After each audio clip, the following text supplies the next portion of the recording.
Greetings, comrades and psychonauts. Adam Ray Adkins here. This is the Acid Left Beyond Linguistics reading group. Today we are going to be discussing Herbert Marcuse's 1969 book, An Essay on Liberation. This was written in response to the student movements, but also in response to movements for civil liberties, for Black liberation, for feminist liberation, and before the Paris 1968 uprisings, but also you can see a lot of parallels within it. And he kind of gives footnotes throughout explaining, because it was published after these uprisings, the connections there between, which is really interesting to see back and forth. We are today joined by Emma Stamm and Mateo Sanchez. Emma Stamm holds a Ph.D. in cultural and social thought, and she teaches at the Villanova University outside of Philadelphia. She has formerly taught at NYU and Virginia Tech. How are you doing today, Emma? I'm doing pretty well. I'm happy to be here. How are you? I'm good. I've had a nice day. I'm in Florida and we're actually finally getting to our cooler weather. So it's been lovely. And our cooler weather is like 70 degrees while the rest of the country is cold. So it's wonderful. And we also have Mateo Sanchez, who has his master's from Amsterdam University. He wrote his thesis on politicizing psychedelics. And he will be going back soon to complete his PhD program. How are you, Mateo?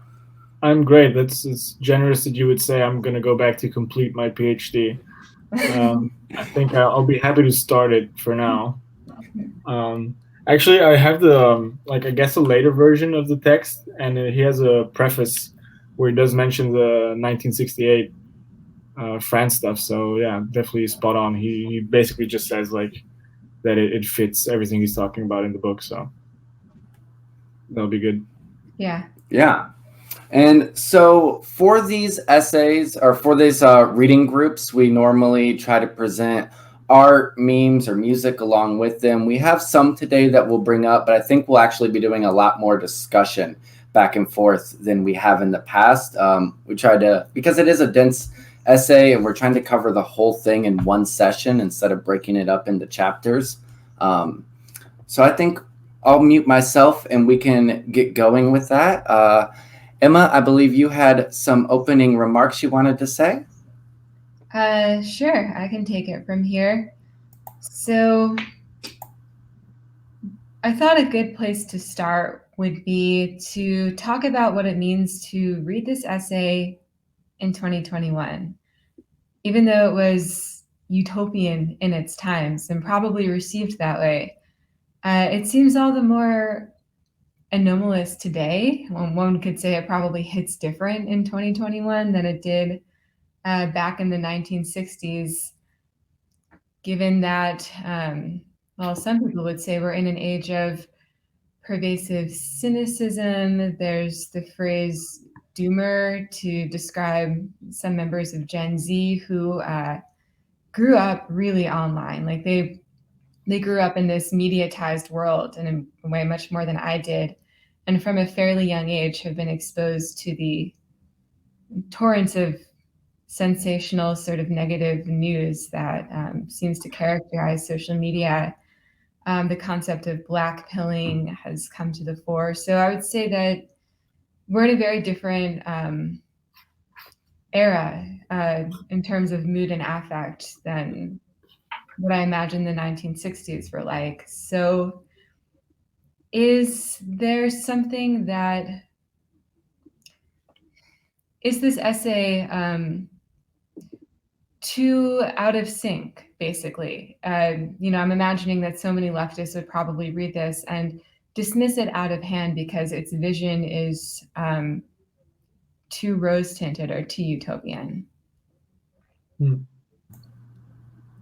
I personally think that he gives a pretty good reasoning throughout it, why we need to return to utopia, or why it is viable to think about utopia. And I think we've actually seen this kind of grow, through figures like Frederick Jameson and Mark Fisher. I saw a lot of them in this book or in this essay. And so you're right that, some of it kind of seems outdated now, but I also feel like there's a sadness to some of it because he has such a hope in it.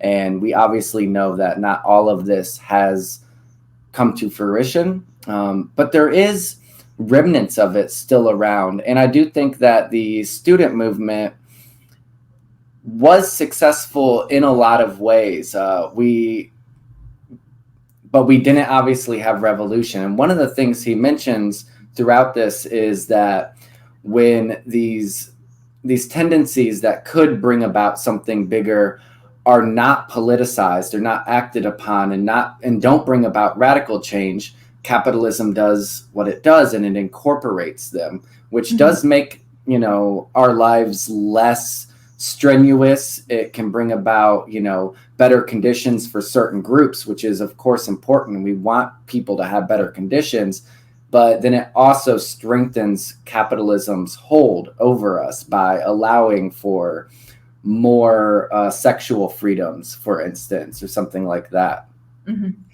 Yeah, I think the point about needing to deliberately politicize sentiments or experiences that we associate with unreality, whether it's a political vision that is seen as utopian or a psychedelic experience. In this essay, he talks about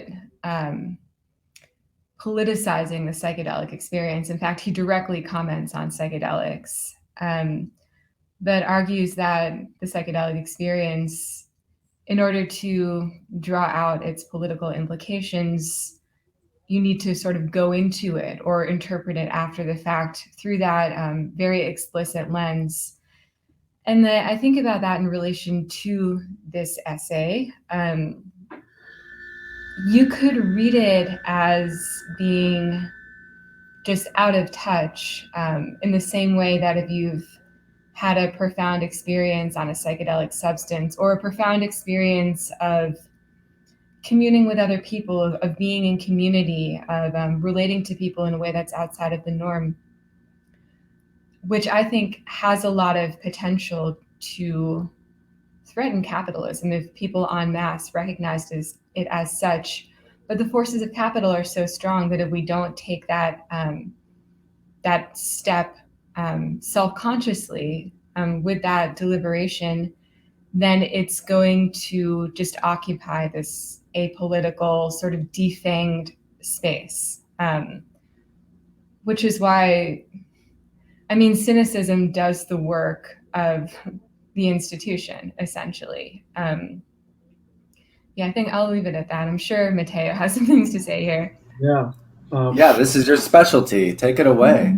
A lot to say, I guess, from the whole mix of utopian and I've also, read other people write that, especially his vision in like One-Dimensional Man was like the opposite, right? It was like giving this idea that there's like a total and global dominion of capital over the world and so on. And that, it doesn't allow any desires outside of itself. It's integrating everything and so on.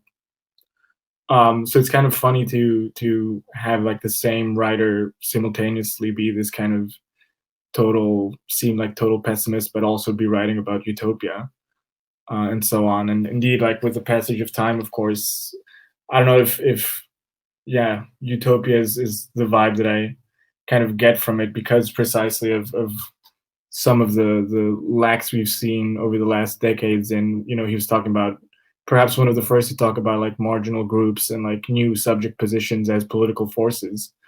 And now we've seen that, indeed it's, they have been integrated much better than we might have predicted they were going to be integrated. What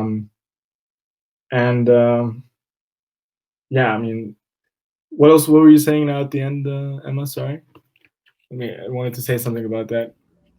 Well, I don't know exactly how to link it to your last point, but what you just said actually sparked a thought. So he does comment on the integration of marginalized groups and, the connection between what I might call broadly some cultural diversity and its implications for solidarity, recognizing affinities between different allegedly segmented groups, different demographics. And yes, we are now in an era that is, at least on the surface, much more advanced in that regard than what we had, in the United States, certainly in the 1960s. But, there's the concern that those movements, what some would call identity politics, which is definitely a loaded phrase in this day and age, that they haven't been framed as radically as they need to in order to have the potential to really threaten the established order. I want to be very careful when I talk about that, though. I mean, I'm speaking as a white woman, and there are ongoing conversations within the left about the dangers of class reductionism, of saying that the fight against capital is sort of the overarching fight, the Uber fight. That, with respect to identity politics, again, I kind of like bristle on the inside when I use that phrase, but with respect to identity politics or to the politics of anomalous, radical, estranged experiences, which is something we can talk about, either those cultivated by art or provoked by ingesting a particular drug, they need to retain their alternative character in a way that I actually think is really, really difficult in a day and age where, through the common medium of the corporate internet, everything seems to be so homogenized and repetitive and not truly other, basically. Yeah, I remember the point I wanted to make before about, you were mentioning like how, alternative modes of relation, and of course Marcuse is talking about that as well, do have a lot of potential to kind of, break the hold of norms and so on. And indeed, it's just like interesting how easily those can become integrated, if not politicized, right? As you were saying, like they need to have this active element added onto them of politicizing them in one way or the other. Because of course, you have like, what do they call it? Rainbow capitalism, right? Capitalism. Yeah, and just this constant idea that, of course, that kind of new modes of relation, there's always kind of that argument that it is capitalism itself that facilitates them, right? And that could even be like a classical Marxist argument of, well, actually, the expansion of commodity forms and the production and so on has actually broken traditional bonds and allowed for the formation of all these new forms of relation, right? So that would also make us question that take in terms of, well, is it actually capitalism that's behind those processes? If so, is capitalism indeed a liberating force, or does it kind of integrate what were supposedly challenges to its structure and so on? Yeah, that's a really great point. I don't know if Adam wants to say something. I've been kind of talking a lot. Oh, well, yeah, it makes me think here of the way that these forces in and of themselves aren't necessarily radical. Capitalism does, of course, break traditional bonds, but in that breaking, the forces can become radical. And I think that's largely what he's talking about, is that they present this possibility for breaking out of the forms of domination, but it almost has this temporal sense to it where he fears that if they don't break out within a certain time period, they become incorporated. So we could read this as, now that we have woke capitalism, perhaps some of these points are moot, that they have already been passed over. But thinking of like Fisher again, there's something about that like bringing that back and re-recognizing the radical potential of it can be just as powerful, or maybe not just as powerful, but can also be powerful. So I don't think it's fully past, even though there is a lot of incorporation already. I think there is something about actually challenging those, making the identities once again making them threatening to capitalism once again. And I was going to talk about this, but I thought maybe we'd bring it up later, because this whole thing with identity politics and Herbert Marcuse specifically, that is something that it's impossible to read this in 2021 and not think of the culture wars, think of the right-wing attack of cultural Marxism. And this essay is steeped in it. In fact, when I searched an essay on liberation on Spotify, I saw a few left-wing podcasts covering it, but the biggest coverage and most comprehensive coverage, sadly, was James Lindsay, who has written a lot against the left, a lot against postmodernism, and he has like I think a 4-part, maybe 6-hour podcast covering the whole essay, going into great depth into it. And he's a reactionary voice talking about how this is a Bible of, the woke to try to stamp out anyone that's not part of their religion. And read the wrong way, it could be seen that way. So I think it is important for a left that's interested in cultural change, in material, social, economic change, to try to read this in a way that doesn't lead to, woke scolds and rainbow drones, etc. So I think here I could actually bring up your meme, Emma, that you made, because I think it relates to the reaction to this kind of stuff and how it possibly has influenced today's like Twitter left, etc. So this it says the radical denial of the establishment and the communication of the new consciousness depend more and more fatefully on a language of their own. He talks a lot about changing language in the essay, about reversing it, but also like denying the old language, the languages of oppression, because if we're to form a new society, it has to have its own values. So is there anything you would like to speak on this meme particularly? I chose the coolest photo of Marcuse that I could find.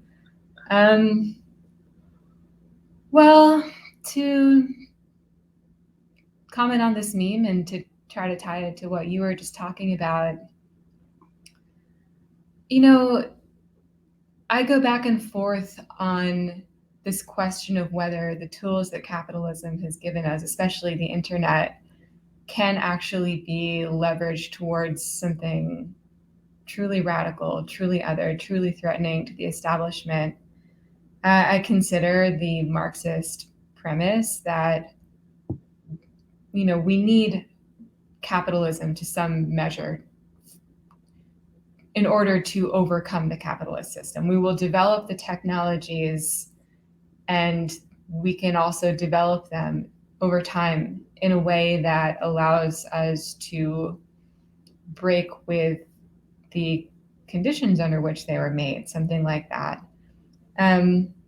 So we're in this situation now where lots of different people with varying identities that may be framed as perhaps more radical than they really can be, unless they're deliberately allying themselves with an anti-capitalist project as well.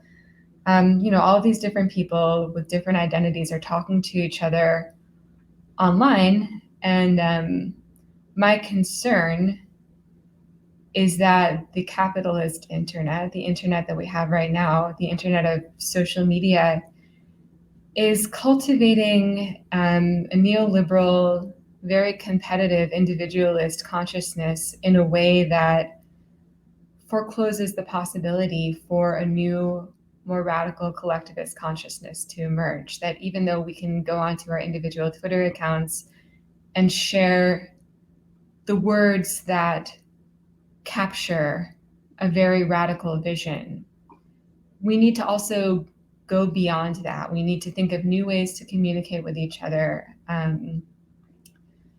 new languages in a metaphoric sense in terms of the way that we relate to one another,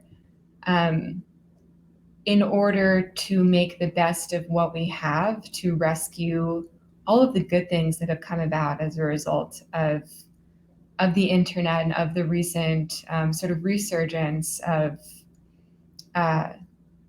a strong anti-racist presence, an anti-racist activism that's really been born anew in the last 5 to 6 years.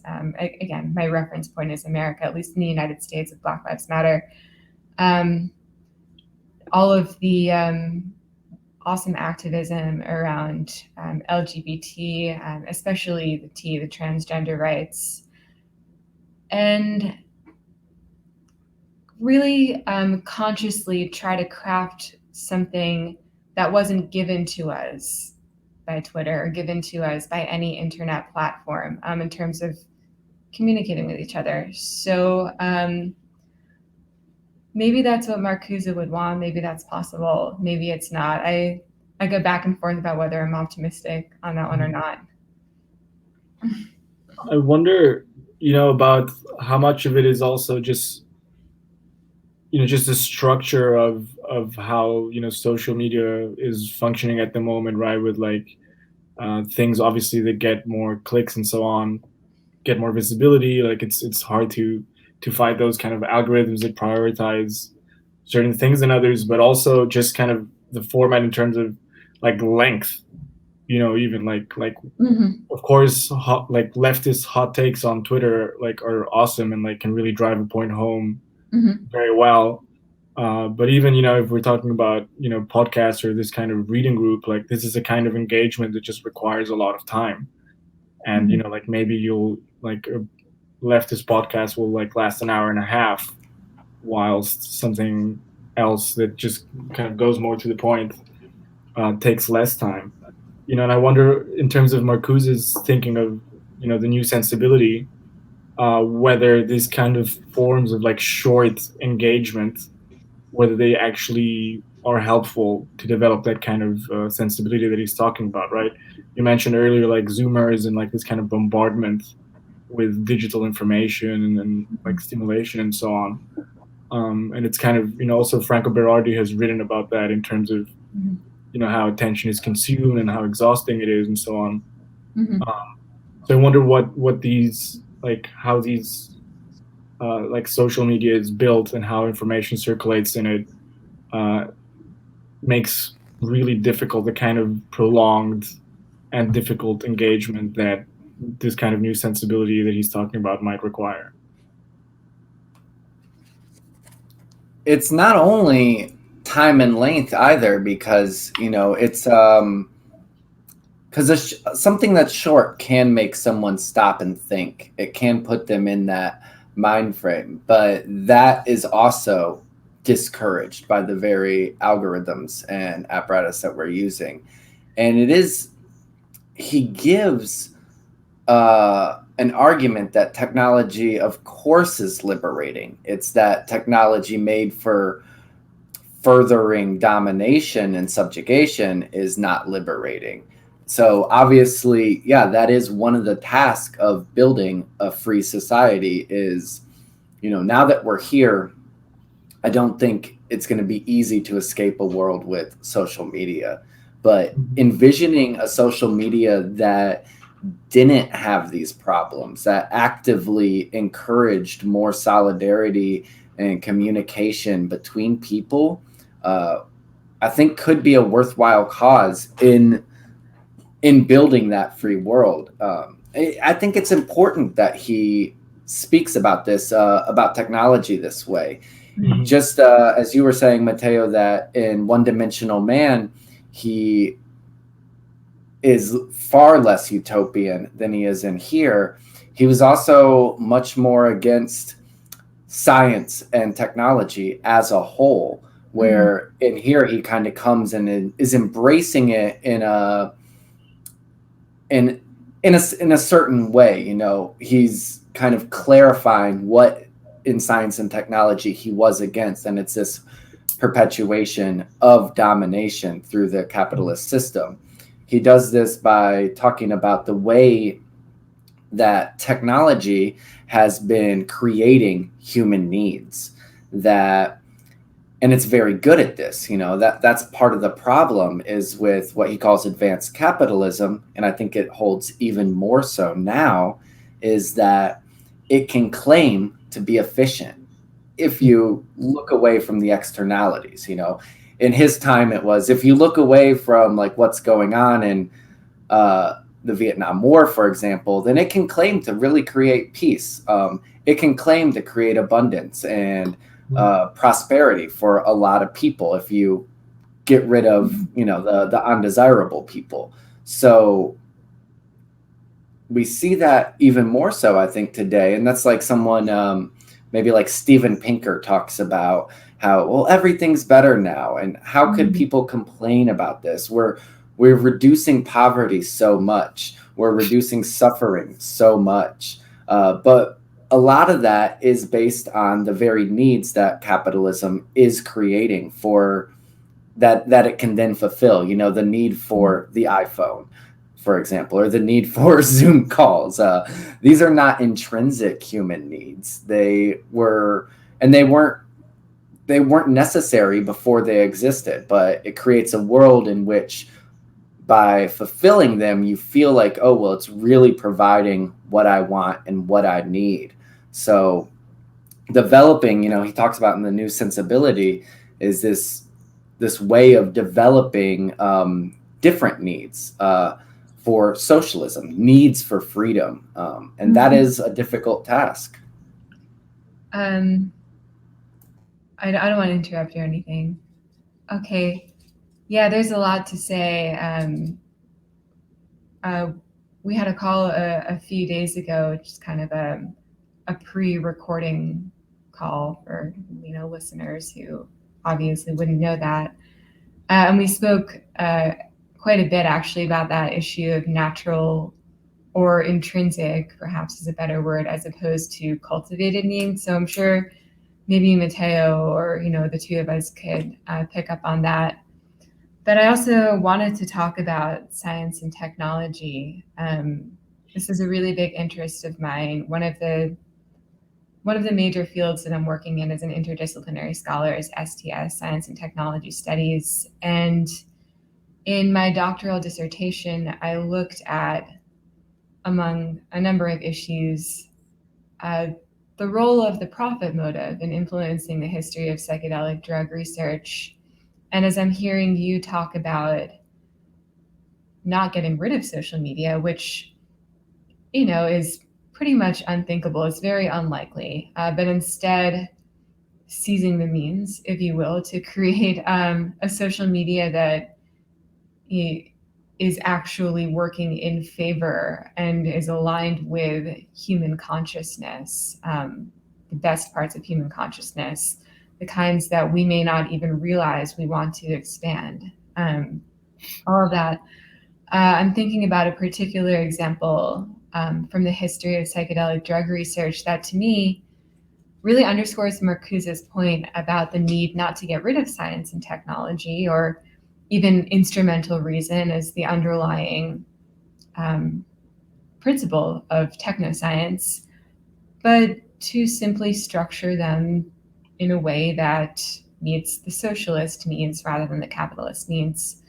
So the historian Matthew Oram, he's a contemporary scholar. He did a lot of research on psychedelic drug research in the 60s and 70s. He looked through, you know, archival documents and things like that.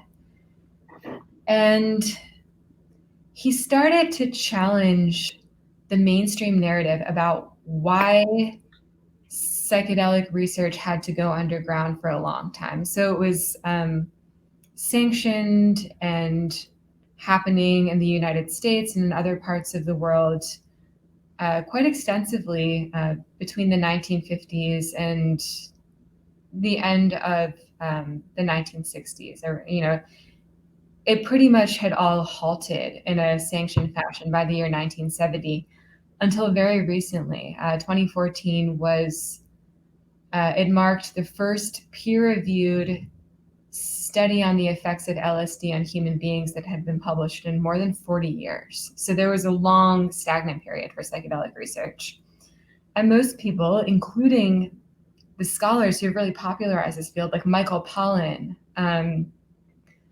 they just point to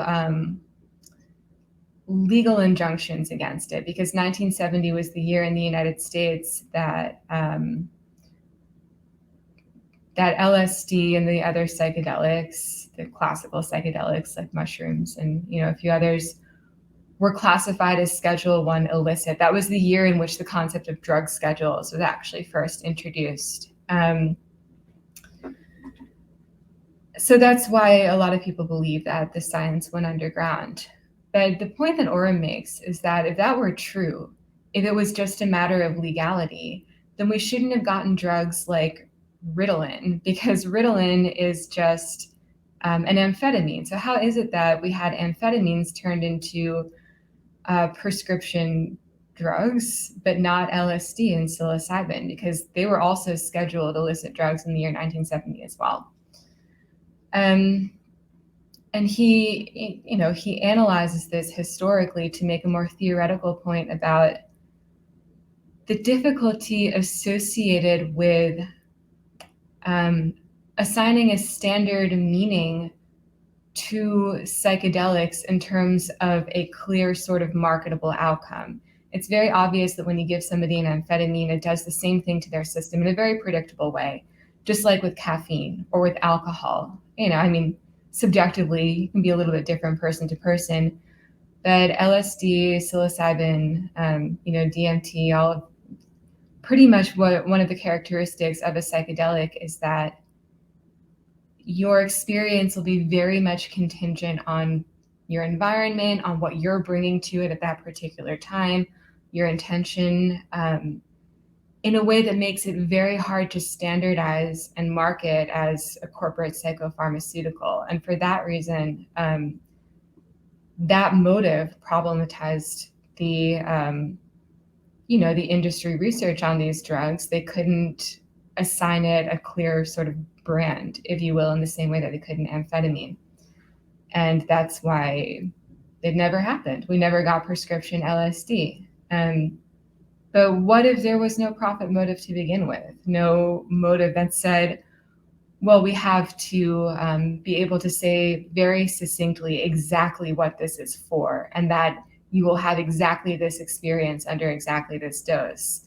And that will be worth, $90 a month that you can pay for your LSD prescription that you take once a month or something like that. If we didn't have that, perhaps the science would have evolved differently in a way that people could be using these substances legally in the more open-ended way that is really the only way that they can actually be used.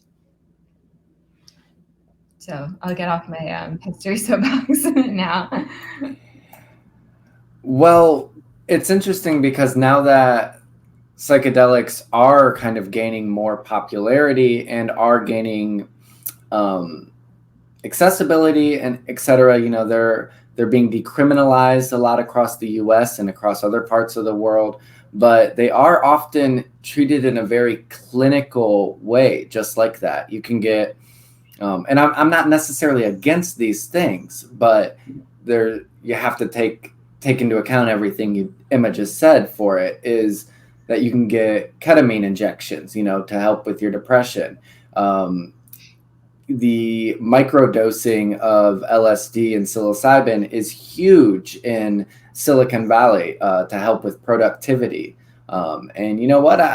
I've done that, and it does help with work, quite honestly, for both mood enhancement and energy and focus, all of that. But that's the way that it's being talked about. And I think even someone like Michael Pollan, who I'm so happy that he has created this work that's really brought psychedelics into a more mainstream audience kind of falls in that line more often than not of looking at psychedelics from this almost clinical type of way that takes out their more human aspect, takes out this radical part of them and kind of puts them back in the already existing system.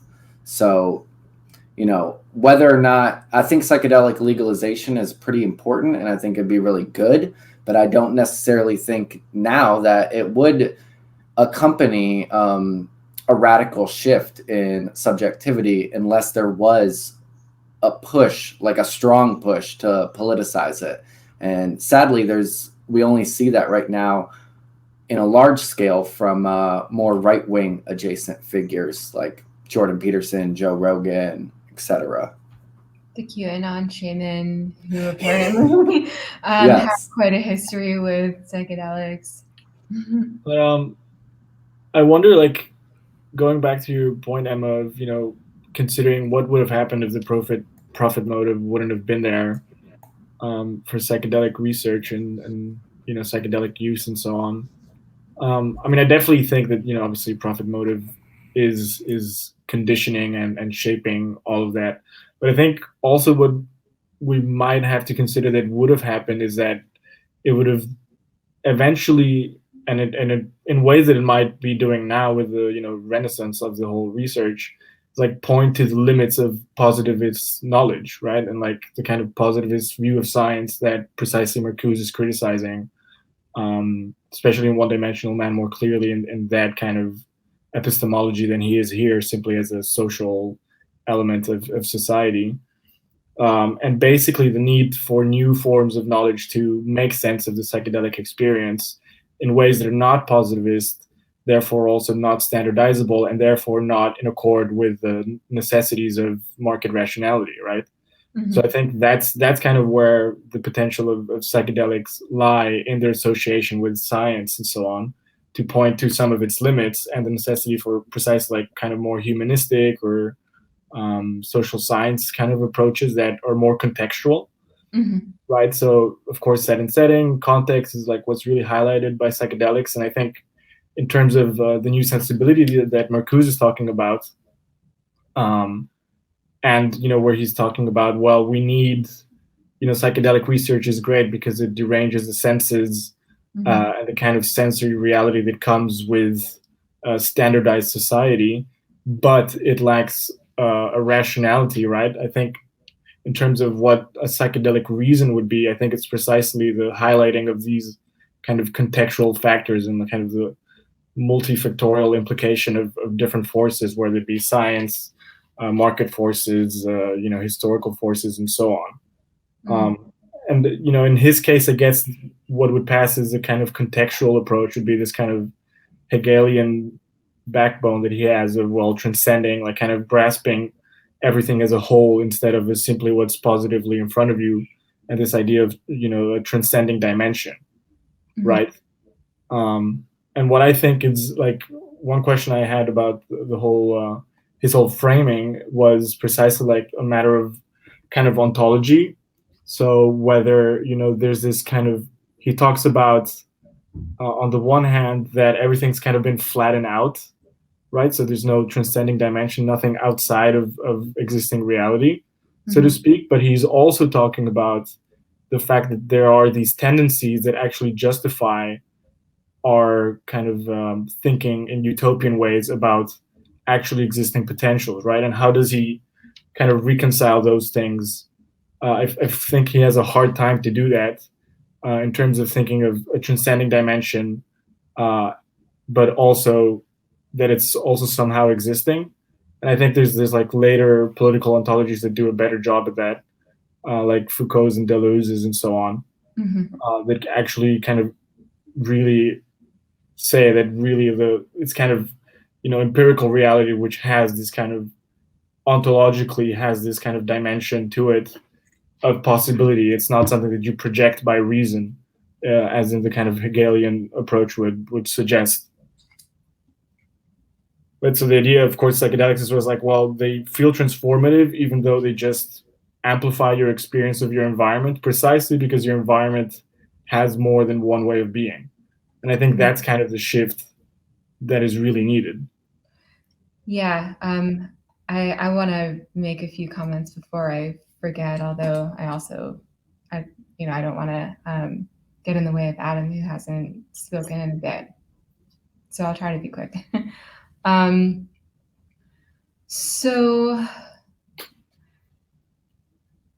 as to the first few comments that you were making about positive knowledge and psychedelic experience, and whether we need a sort of non-positivist approach to the production of knowledge in order to do full justice to the psychedelic experience as we create shareable knowledge around it.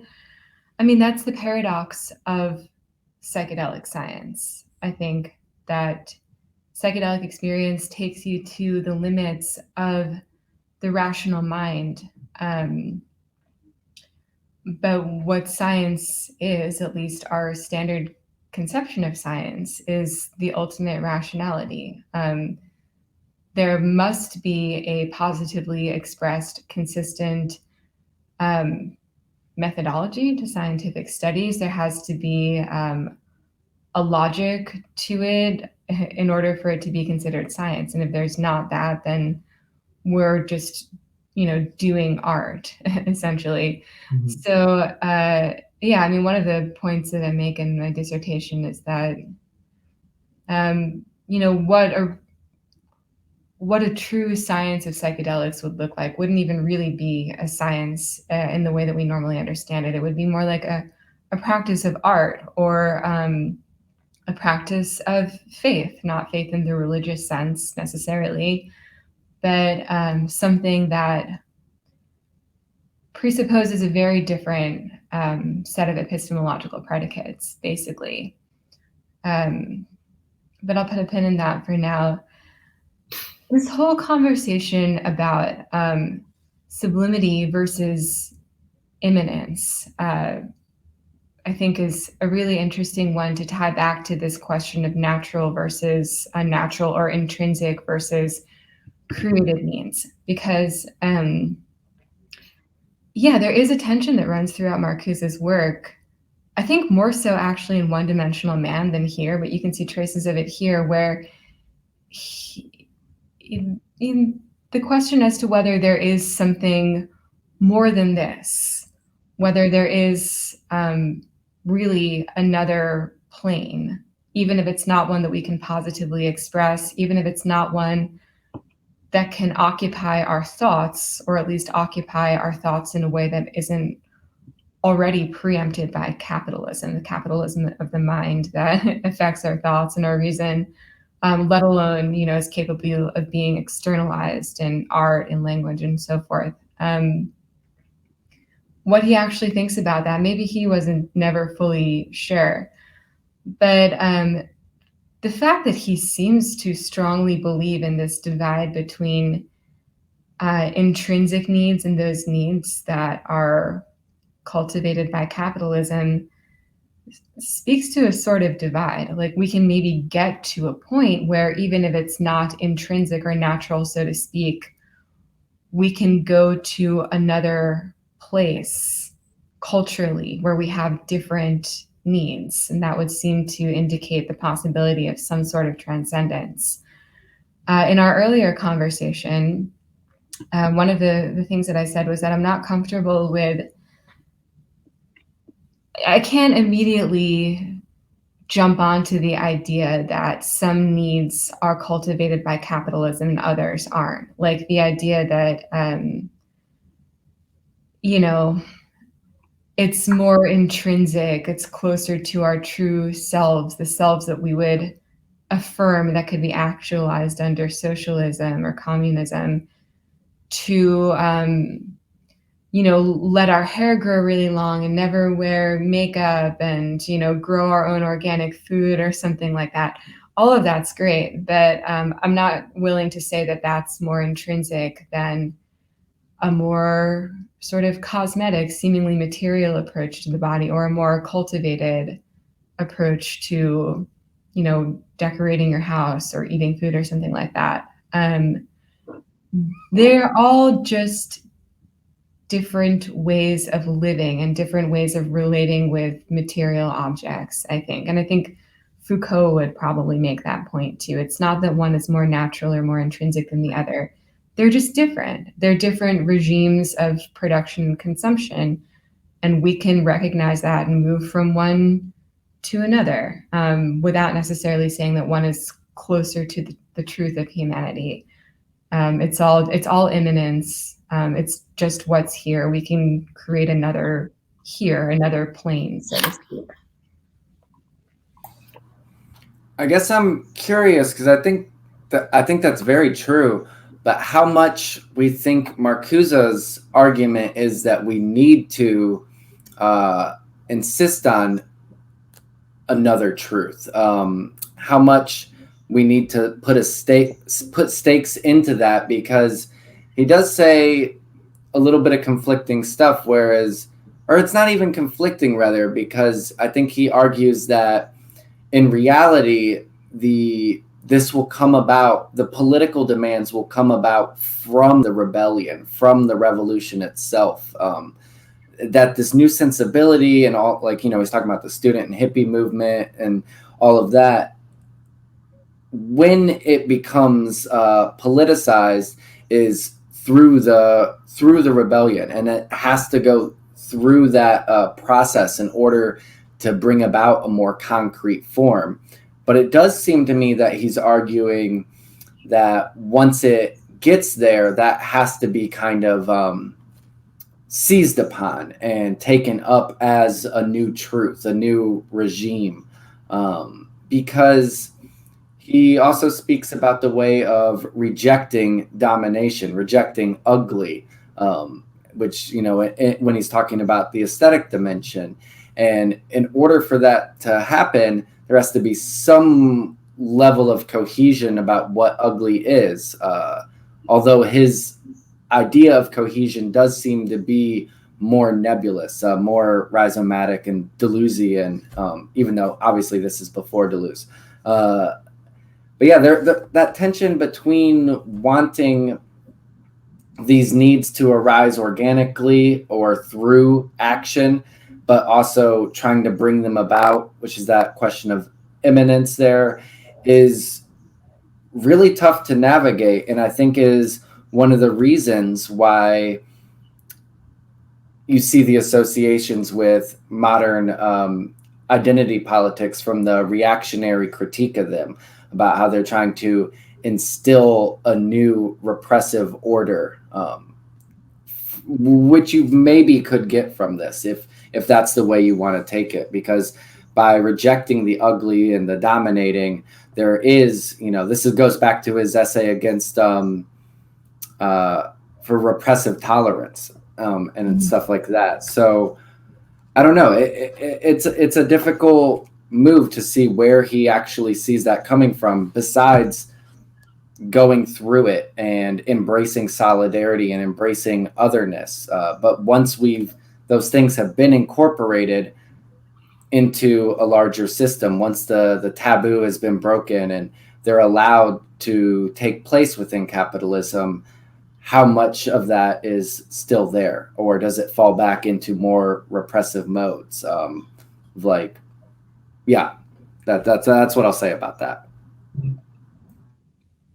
I think if I was going to venture kind of an interpretation of his theory of truth, so to speak, and of these, how he tries to differentiate between true and false needs, all the while acknowledging that such needs are produced.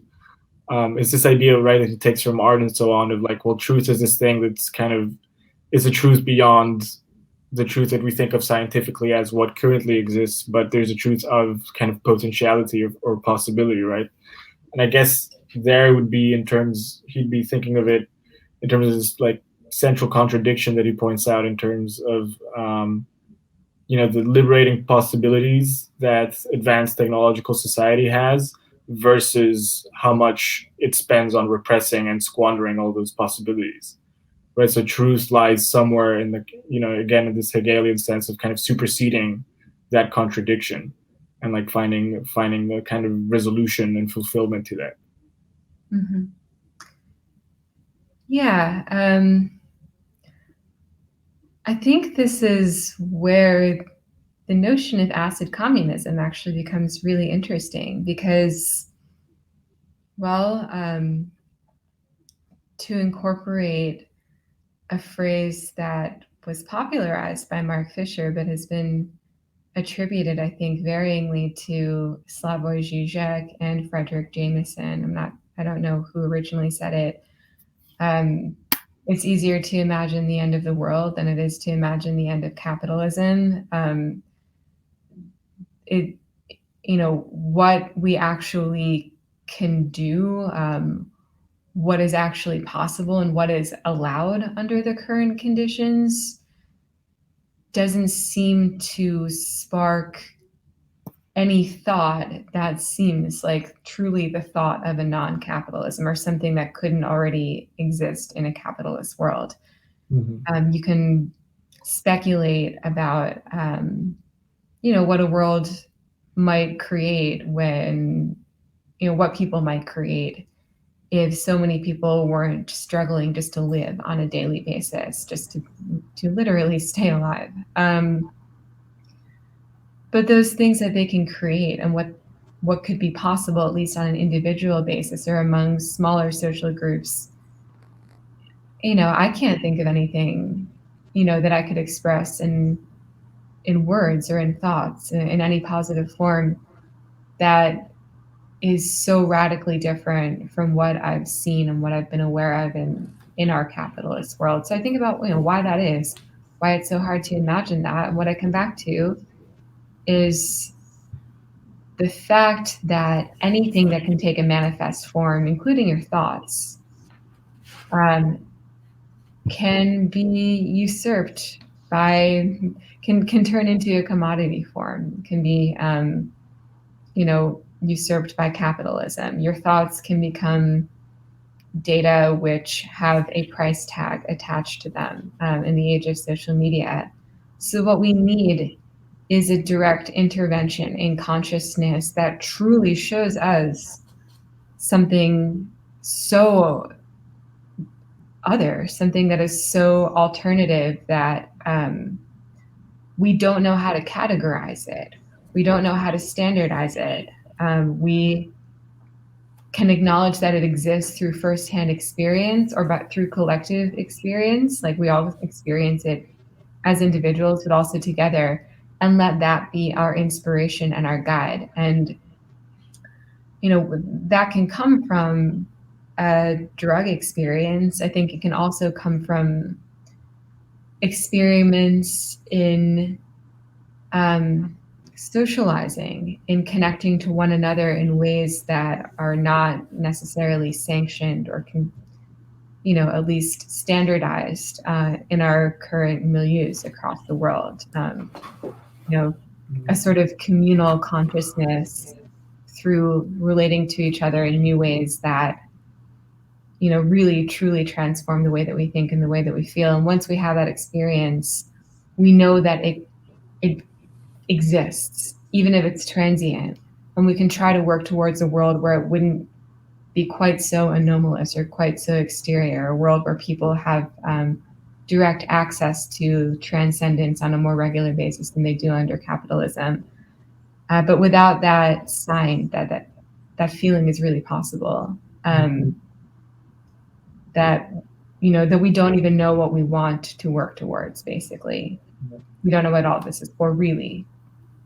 And I think Marcuse gets at that precisely. He, towards the end, he says something along the lines of that we have to secure these things. Once we have a more collective life, once we end poverty, then we can actually start bringing about these other greater aspects of a free world. He characterizes the very production under socialism as a new form of life. So when our consciousnesses are formed, our subjectivity is formed under capitalism, that we're part of that system. So in order to break that, in a way, you do need a new system producing a new consciousness. With that, I'm actually going to bring up the meme I made, and Mateo, you can comment on what Emma just said, but maybe also both of you could comment on this, because Sure. I found it a little difficult to make memes around this one that were more creative. But so this one took me longer than I would have expected a meme to take, but let me bring it up. There we go. So it's it's a meme. It's Wojacks. We got the worker subjectivity formed in systems of domination, and he's characterized by defines personal success by company goals, microdoses to be more productive at the office, believes retirement will make it worth it all, worth it, and breaks into fit of rage every 6 months and smashes phone screen. And our other Wojak, who is looking towards the future instead of towards the past, is the worker subjectivity formed with new sensibilities. They are characterized by they rejected themselves in order to reject domination, seeks to abolish the division between work and play, is aware of the need for a revolution in perception, and no longer ashamed of being human. Which are various things that Marcuse says throughout the text, especially on the new sensibilities one. The other one I kind of extrapolated from what I think of today's Wojak. Nice. I really like it.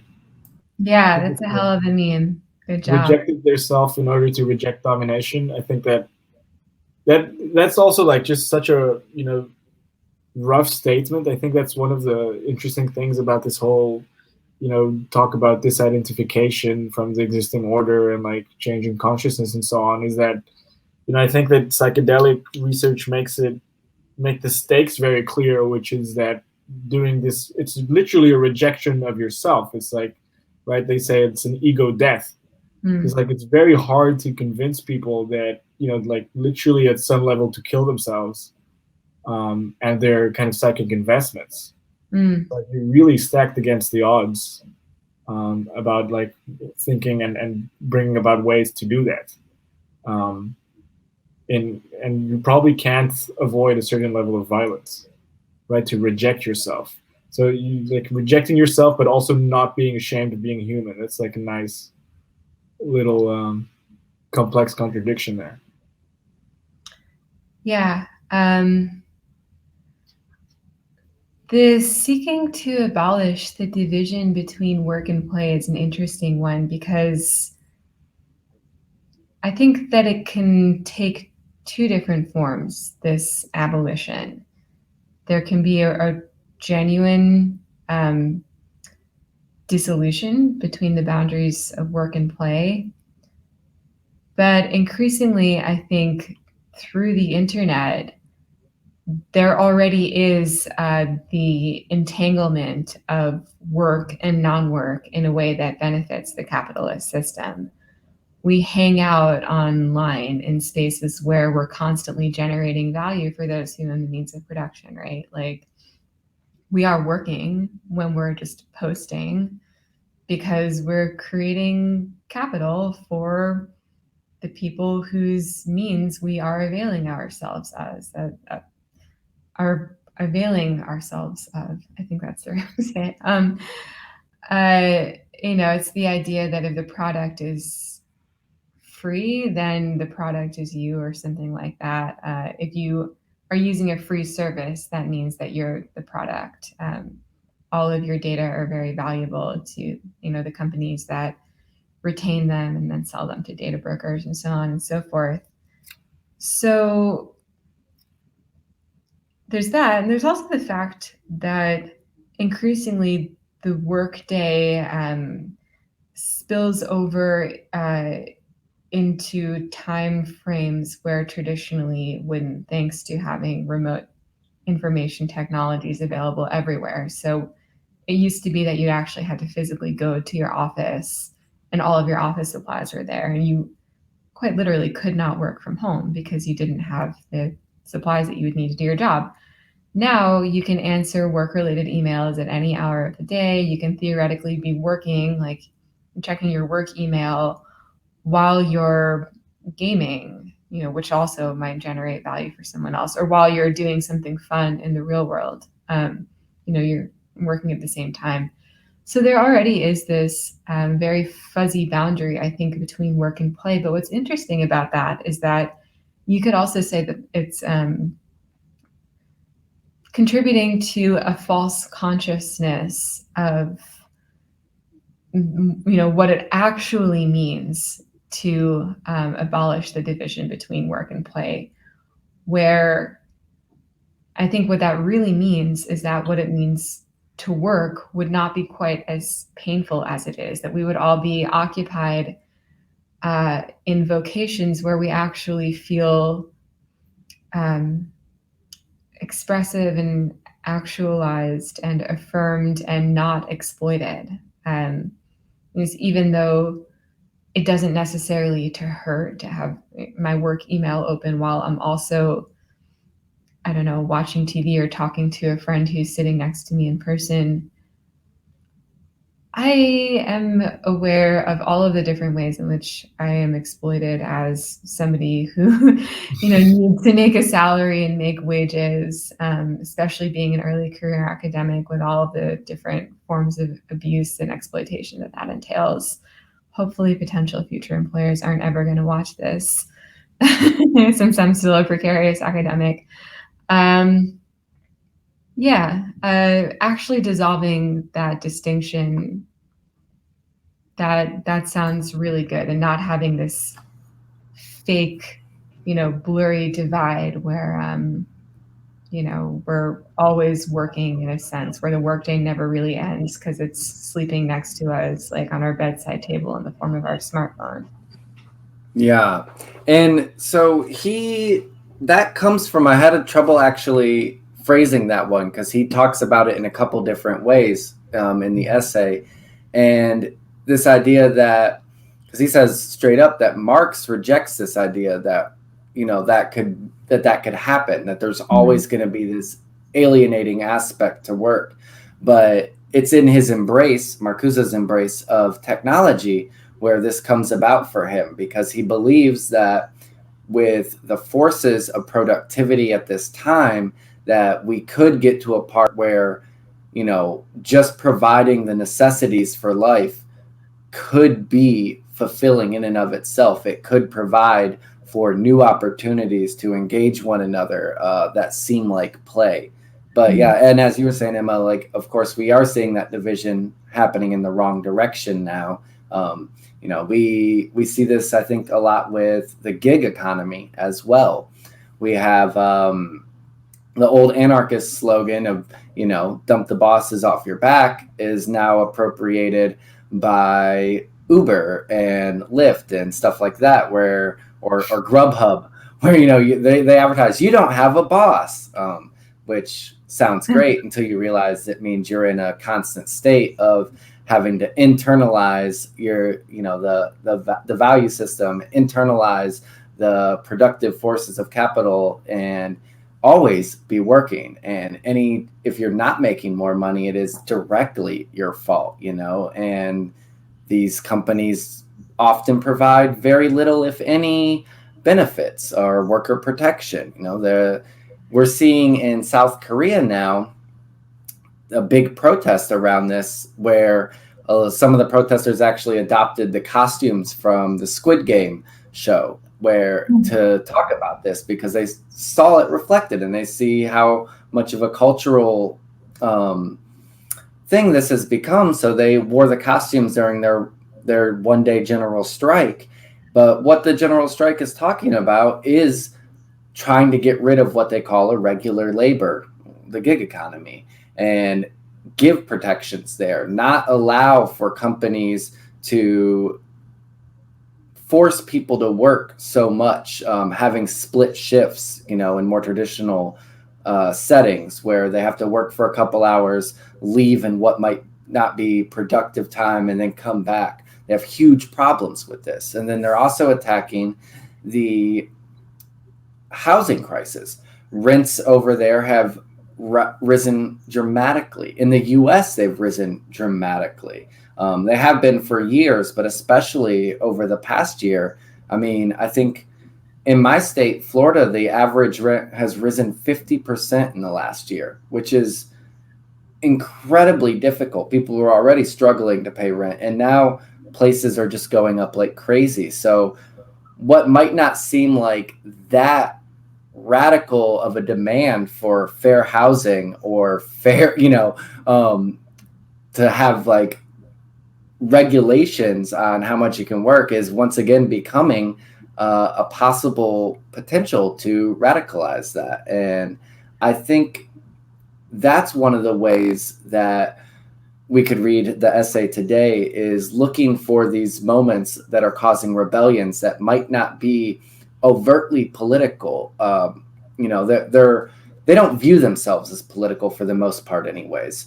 They think of this as just humane living, and kind of being able to take that humane living and radicalize it into against the system itself, and see, well, what kind of production could we have that would allow for, a more just way of life, that would allow for the flourishing of individuals rather than, scraping by and constantly having to be in the service for someone else and not even get the rewards. I think, Mateo, you actually wanted to bring up something that related to this. If you know what I'm talking about, you can cut it off. I'm looking at my notes. Not sure what you're. I made a lot of notes, so that's So loosely related. How these things might have changed from Marcuse's view of technology there, like I was saying at the beginning of that, of how we have developed these productive forces. Well, what about today? I mean, we have developed these productive forces, even more so than when he was writing, yet we're also seeing the consequences of them more and more. We're looking at climate disaster and catastrophe. So right. If you wanted to speak on that, like how much we think we can still bet on those productive forces, how much tension between post-scarcity and climate disaster is. Yeah, so the question was indeed about, he's writing from the context of, okay, well, we consider scarcity a largely eliminated problem thanks to, technological developments. And that's what gives us space for, new sensibility, a kind of the development of desires beyond kind of need, for almost pointless things, now that we don't really need other things, like the basics of existing, at least for, of course, many people. That doesn't include everybody who he also mentions is excluded. But the question would be then, indeed, with, our horizon or context of ecological collapse and scarcity perhaps entering the picture again, whether there's still potential for kind of a new sensibility against violence and for, kind of, he calls the pacification of existence and so on, right? So once we actually start actually needing things on a much larger scale because they're no longer available, will there still be the possibility that we'll develop these forms of desire beyond such immediate needs? And I would kind of question again the role of technology. If say the breakdown of our current system and the technological apparatus that sustains it starts to happen, but that opens up possibilities for new collective forms of organization, new forms of relation, and so on, then perhaps technology doesn't seem as integral to the whole process as the original, especially kind of Marxist-inspired analysis would take it. I think it also speaks to, I've been reading some Silvia Federici recently, and she's also talking about, just all over the world, all these different places and social groups and so on that haven't in fact been integrated into capitalism yet. Again, like speaking to this idea of total domination or like global domination, which is, it's kind of a tendency, but it's not actualized in practice. And some of the most resistant groups are the ones that are actually kind of doing subsistence farming, and they're not kind of part of this, they're not either doing agriculture in standardized and just commodified forms, or not socializing on those terms either, but actually they've just literally not been integrated yet. So she, like building on that analysis, she just draws the conclusion that we should do away with the Marxist idea that technological development and capitalist development is a necessary force for the liberation of people. Mm. Yeah. That's a very interesting point. Yeah, it is for sure. The tension or the argument between the pro-technology left and the Luddite left is something I'm personally really interested in as a scholar of technology, and especially digital technology. So your comments about Silvia Federici reminded me of David Graeber's research, which I'm not super familiar with David Graeber, but I know that he, in his life, he recently passed away, but he did some anthropological studies. He was an anthropologist on cultures and groups of people across the world that were living in a genuinely anarchist manner without a developed state apparatus around them, governing them, in part to make an argument for the viability of anarchism, at least anarchism as he understands it, which might be different from the stereotypical conventional understanding of anarchy among people who aren't very familiar with anarchist theory, Graeber's work going back to Kropotkin. There are groups all over the world that are genuinely living in a non-capitalist, ungoverned way beyond the governance of their immediate communities. That exists. I have a lot of sympathy for that position, the position that is very interested in that and would look to that as a model for the future. I'm also interested in the opposite tendency, which I think is exemplified by the work of Benjamin Bratton. So Ben Bratton, I don't know if he uses Benjamin Bratton. He is very pro-technology, very pro-artificial intelligence, and essentially wants to create a global order of interconnected governances, basically, where we would have something like a world government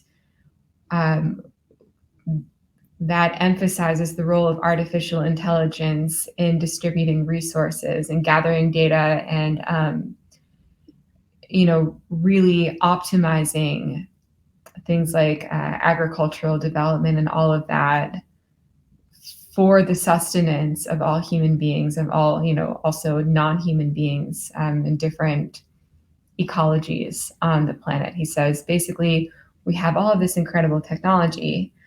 It is a shame that we've put the most brilliant technological minds of the last 30 years to work essentially just selling advertisements online when they could have been developing an internet that gathers data not about people's consumer preferences, but about various environmental events and environmental patterns that could have been used to mitigate the effects of climate change. We had some of that technology available 40 years ago, 50, maybe not 50, but back in the 80s. And and we have not made nearly as, the most of it as we could have. Which will win? The pro AI left, the pro technology left, or the self-identified Luddite left, which not only has champions in people like Silvia Federici or those who actually practice it in different parts of the world, but also among, I don't know, parts of the left intelligentsia, in the United States, the bi-coastal left wing, the university people who go to the cool leftist talks in, Brooklyn and San Francisco and things like that. There are members of the Luddite left, even in those communities. And I want to sort of, check myself here, even though I'm not super online, not a super social media person. I'm on a computer all day long. I'm on the internet all day long. So I have not seen what Federici and Graeber have seen. And I honestly don't know what to make of this debate, except that I understand it and I go back and forth on it. I've lived in co-ops and stuff, and I've visited rural communes. So obviously these aren't full societies like Graeber's talking about, and there's a lot there that's really beautiful. But at the same time, I think something important that Marcuse does here is say, we don't want to valorize work in and of itself. Labor isn't great, like we want to bring about more freedom and the less need for physical exertion just to provide a basic life. Those lives are hard. The life that the Luddite left wants to put forward is not for everyone. People, and not everyone in society can live that way. If you want to, that's fine. But if I had to pick between the two, I'm tempted by this giant AI that might help out or be the Antichrist, or it's possible that the Luddite left will win simply because they'll be the only ones still alive. If something doesn't happen, because the way that we're on course now is a very scary end of the path that could lead to the rise of gangs of violence and more brutal forms of direct domination, which we could return to rather than these subtle forms of exploitation that we're under now. They'll know how to forage for food when the earth is scorched because they've been living in communes and stuff. Yeah, exactly. Really quickly, I think maybe you were about to say something, but I want to make a point that I think is actually really important about the Luddite left, and what you were just saying about how not everyone could even live that way. One of the things that the internet has done is make life a lot easier for people with disabilities or who have restricted mobility for other reasons. It could be a physical disability or an intellectual disability. It could be, and this is still very much true in different parts of the world, even though, I'm in the urban East Coast here, that there are towns where you could be the only gay person, the only gay youth in your town. You can only connect to people who really see you and understand your experience by going online. It is literally true that not everybody can live in a commune because not everybody actually has the physical ability to contribute in a way that you really need to if you're living in that kind of a commune. There are also, people who I think would look at this romantic idea of communes, at least if they're being envisioned by people who weren't raised in them, people like me who were just raised in every town in America as much as you can possibly conceive one, had a very, very sort of conventional upbringing. I can romanticize the idea of subsistence farming for the rest of my life. But yeah, I'm just making the same point that you were making now, that it's very hard in the fact that it is really inaccessible and that we have the ability to create a world that actually works better for all different types of people, for people with all different types of bodies and minds. If we can somehow retain that and also get rid of the bad parts, the conditions that led to that technology being developed in the first place, I would say that that's more preferable than subsistence farming, assuming the entire earth doesn't get scorched and we have to resort to Mad Max to live after climate change. Yeah, I think there, the artistic movement that could correspond to that would be solar punk, which tries to act in opposition of like cyberpunk or whatever, and tries to envision a world that is organic, but also highly incorporates technology. It doesn't run away from it, but it also doesn't make life subservient to technology. It makes technology subservient to life. And it takes, I think this is incredibly important for any of this, is to take in the whole planet. Obviously, socialists have long known that socialism has to be international. But beyond that, it has to take into consideration more than human life. It has to take into consideration the plants and animals. It has to take in the biosystem, the soil, something that is still hard to convince people is alive. The soil in and of itself, dirt, is part of a thriving world. And without it, we're in big trouble. It has to take into consideration all sorts of cultures and modes of being. Otherwise, it won't be a free world. It will be another form of domination. It would be easy for this AI system to develop into some kind of, bureaucratic socialism that the USSR had. So it's important to embrace multiple vectors in order to actually bring about the free world. I mean, we've seen this, like you said, since at least the 80s, probably before. The technology, at least in its infancy, has existed. It's the ability to actually develop it and then the will to embrace it. Because in some ways, it will mean a harder life for certain things. We in the West, in America, like myself, we have a very easy life. And some things, like having we're seeing this now with like grocery shortages. People are so upset that they don't have their same groceries that they always get. They might have the exact same thing, but it's not the brand that they want that week. And that's something that will absolutely have to be gotten over in order for this better world to exist in. Those types of needs that they think they're being fulfilled will have to dissipate into different types of needs. Yeah, I'm totally in favor of useful technology, by all means. I think, point of the, highlighting the relative, well, not that it's unnecessary, but just highlighting stuff like subsistence economies or like smaller groups, communes, whatever you want to say, is just to kind of revert the logic according to which you apply technology, right? And to take away some of technology has this kind of a massively strong ideological force when just kind of used in public discourse. Like, okay, technology just sounds inherently good.